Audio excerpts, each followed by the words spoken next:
वक्फ board में संशोधन को लेकर एक तरफ सियासी घमासान चल रहा है, विपक्षी पार्टियां मोदी सरकार पर हमलावर हैं, तो वहीं दूसरी तरफ एक नए मुद्दे को लेकर चर्चाओं का बाजार गर्म हो चुका है। वक्फ बोर्ड का मामला अभी शांत नहीं हुआ है और राजनीति भी जमकर हो रही है। लेकिन ऐसे में दूसरा क्या मुद्दा है जिसको लेकर सियासत गरमाई हुई है, सब कुछ आपको हमारी इस स्पेशल स्टोरी में विस्तार से बताते हैं। नमस्कार, मैं हूं आपके साथ परवीन शेख और आप देख रहे हैं कैपिटल टीवी की स्पेशल स्टोरी।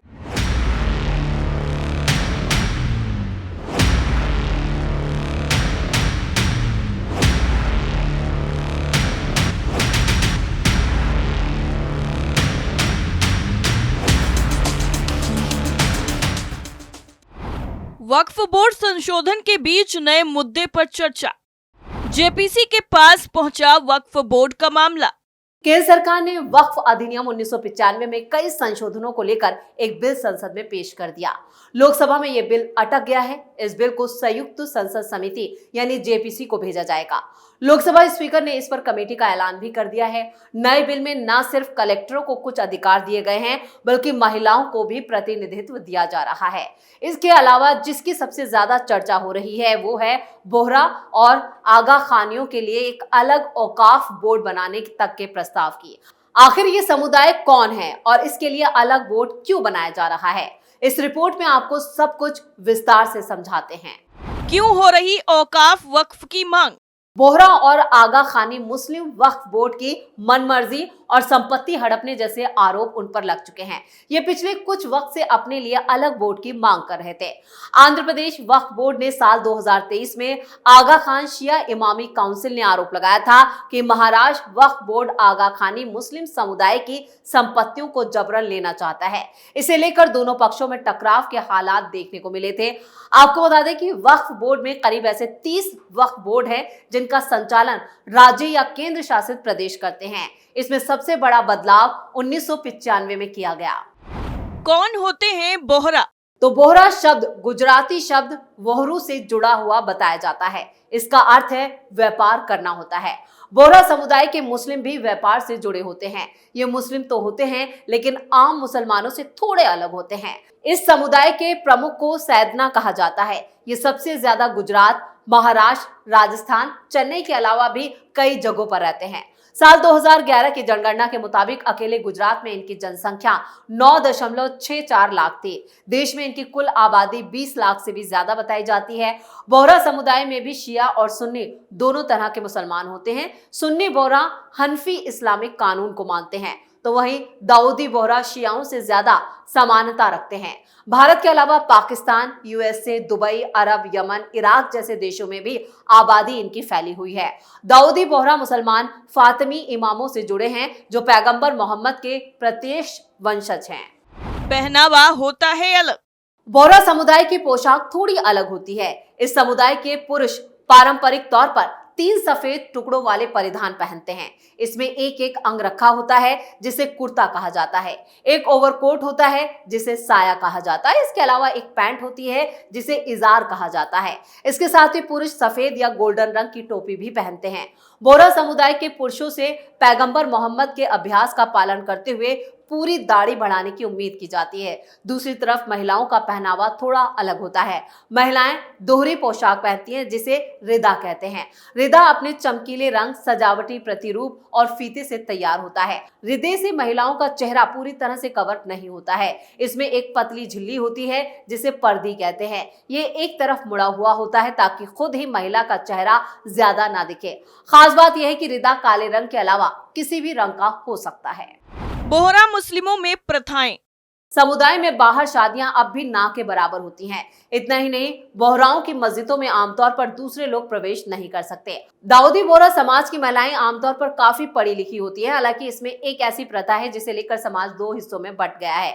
इस समुदाय में महिलाओं के खतने की प्रथा थी। खुद बोहरा महिलाओं का एक बड़ा तबका इसे अमानवीय कहता है और इस प्रथा में फीमेल जेनेटिकल म्यूटिलेशंस या बोहरा समुदाय की भाषा में खफ्स में लड़कियों के 7 साल का होने पर उनकी क्लिटोरिस को काट दिया जाता है। कौन होते हैं आगा खानी मुस्लिम? अंगा खानी मुस्लिम शिया मुसलमानों की ही एक शाखा है। इस समुदाय के लोग इमाम जाफर अस सादिक के बेटे इस्माइल बिन जाफर के अनुयायी हैं। इनके धार्मिक रीति रिवाज भी अलग हैं। ये दिन में 5 बार नमाज नहीं पढ़ते हैं। इन मुसलमानों को अलग नामों से जाना जाता है। इन्हें इस्माइली, खोजा मुस्लिम और निजारी मुस्लिम भी कहते हैं। इस समुदाय के लोग मुख्य रूप से मध्य और दक्षिण एशिया, मध्य पूर्व, यूरोप, अफ्रीका, उत्तरी अमेरिका और ऑस्ट्रेलिया में रहते हैं। दुनिया भर में इनकी आबादी करीब 1.5 करोड़ है। इस समुदाय के मुसलमान जमात खानों में इबादत करते हैं। खास बात यह है कि महिलाएं भी पुरुषों के साथ मिलकर इबादत करती हैं। अंगा खानी मुसलमान रमजान के दौरान पूरे महीने रोजा नहीं रखते हैं। ये हज पर भी नहीं जाते हैं। कहा जाता है कि अंगा खानी मुसलमान 950 साल पहले अफगानिस्तान के खैबर प्रांत में सिंध प्रांत में आए और फिर भारत में आकर बस गए। वक्फ बोर्ड पर जमकर सियासत। केंद्रीय मंत्री किरण रिजिजू ने लोकसभा में वक्फ एक्ट 1995 में संशोधन के लिए बिल पेश किया। केंद्रीय मंत्री ने बिल पेश करते हुए कहा कि वक्फ का फायदा आम मुसलमानों को नहीं मिल रहा है, इसलिए उनकी सरकार ये संशोधन बिल लेकर आई है। जिस किसी को भी ये शंका है कि ये बिल मुसलमान विरोधी है, उन्हें ये बात मन से निकाल देनी चाहिए, क्योंकि सरकार सिर्फ उन चंद लोगों का कब्जा वक्फ बोर्ड से हटाना चाहती है जिनका फायदा आम मुसलमान, महिलाओं और बच्चों को नहीं लेने देना चाहते। वक्फ एक्ट संशोधन बिल का संसद में सभी विपक्षी पार्टियों ने विरोध किया और असदुद्दीन ओवैसी ने तो इस बिल को मुसलमान विरोधी करार दिया। वक्फ एक्ट में संशोधन के बिल से देश के तमाम मुस्लिम संगठन नाराज हैं और खासकर उन्हें बोर्ड में गैर मुस्लिमों के प्रतिनिधित्व से ऐतराज है। उनका कहना है कि वक्फ पूरी तरह से मुसलमानों का धार्मिक मामला है। ऐसे में किसी गैर मुसलमान को इसमें शामिल करना कहीं से भी उचित नहीं है और ये कदम सरकार की नीयत पर सवाल खड़े करता है। वक्फ एक्ट में संशोधन और वक्फ बोर्ड में गैर मुसलमानों को शामिल किए जाने के मामले पर कुछ मुस्लिम धर्म गुरुओं और बुद्धिजीवियों की क्या राय है और किसने क्या बयान दिया है, चलिए ये भी आपको बताते हैं। सरकार की नीयत सवालों के घेरे में है। हाजी मोहम्मद हारून। हाजी मोहम्मद हारून का कहना है कि वक्फ एक्ट संशोधन विधेयक का वो विरोध करते हैं क्योंकि वक्फ मुसलमानों का धार्मिक मामला है और उसमें गलत नीयत के साथ जो संशोधन किए जा रहे हैं उसका मुसलमान विरोध करते हैं। वो सरकार को इस बात की इजाजत नहीं देंगे कि वो उनके धार्मिक मामलों में दखलंदाजी करें। संविधान मुसलमानों को इस बात की इजाजत देता है कि वो अपने धर्म के अनुसार आचरण करें। वक्फ की संपत्ति पर गलत तरीके से कब्जा करने की किसी भी कोशिश का हम विरोध करेंगे और इसके लिए अगर हमें सड़कों पर उतरना पड़ेगा तो भी हम करेंगे। जहां तक बात बोर्ड में गैर मुसलमानों को शामिल करने की बात है तो मैं इसका पुरजोर विरोध करता हूं। क्या किसी मंदिर के ट्रस्ट में कोई गैर हिंदू रहता है? अगर किसी मुसलमान को हिंदू मंदिर के ट्रस्ट या फिर सिखों के गुरुद्वारा प्रबंधन कमेटी में जगह मिल जाती है तो हमें भी वक्फ बोर्ड में किसी गैर मुसलमान को शामिल करने में कोई दिक्कत नहीं है। लेकिन सच्चाई यह है कि सरकार की नीयत ठीक नहीं है, इसलिए हम इसका विरोध करते हैं। आज तक वक्फ बोर्ड में कोई गैर मुसलमान शामिल नहीं रहा।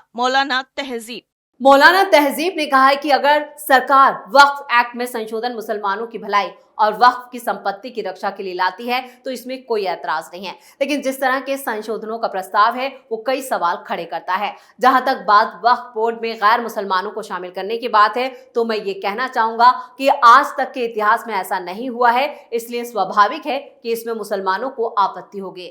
वक्फ पूरी तरह से मुसलमानों का धार्मिक मामला है। अगर कोई गैर मुसलमान बोर्ड में शामिल होगा तो उसे ये पता ही नहीं होगा कि शरीयत क्या है और शरीयत के कानून क्या हैं। इन हालात में उससे गलती हो सकती है या फिर उसे बरगला कर गलत काम कराया जा सकता है। इसलिए गैर मुसलमानों को वक्फ बोर्ड में शामिल करना उचित नहीं होगा। यानी कुल मिलाकर विपक्ष को लेकर मौलाना गैंग में खलबली मची है।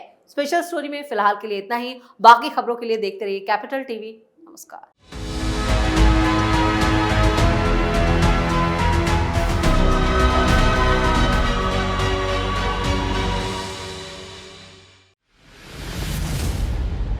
मैं राजनीति करता नहीं पर राजनीति को बहुत गहरे तक समझता हूं। मैं लोगों के बीच रहता हूं, लोगों के मन को अच्छे से जानता हूं।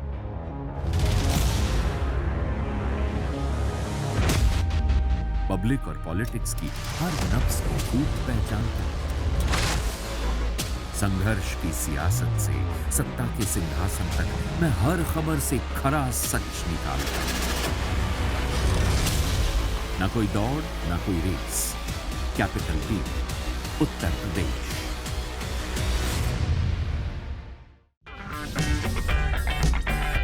अगर आपको हमारा वीडियो पसंद आया हो तो इसे लाइक करें, हमारे चैनल को सब्सक्राइब करें और हाँ, बेल आइकन दबाना ना भूलें। ताकि आप तक हमारे वीडियो की नोटिफिकेशन पहुंचती रहे। आप अपना सुझाव हमें कमेंट बॉक्स में दे सकते हैं। हमारे साथ जुड़ने के लिए शुक्रिया।